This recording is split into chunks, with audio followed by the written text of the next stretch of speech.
So why am I radicalizing? Because increasingly I realize there is no political solution. It started, for example, when Zelensky, the leader of Ukraine, decided to just cancel elections because he didn't feel like being a democracy anymore because they're at war. Okay, maybe you can reason that's okay.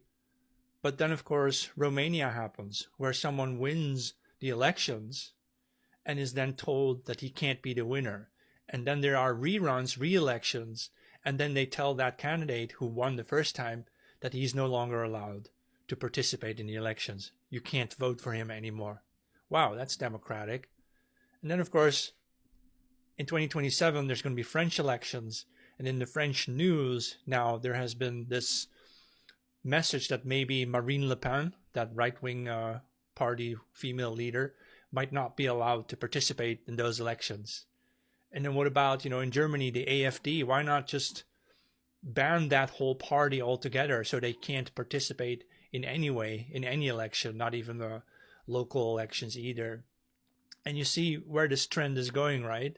Am I paranoid? Am I paranoid for thinking that if you disagree with the mainstream hardcore feminist communist party line, that you are not going to be allowed to vote at all soon? They're going to strip you from your voting rights. They'll say that you want to vote for things we don't agree with, which is the point of voting, and then they'll just take your right to vote away from you.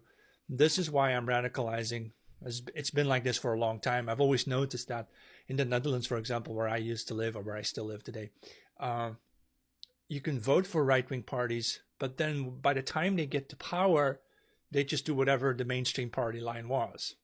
They continue the previous super liberal communist policies without really changing anything. They're not closing the borders, right?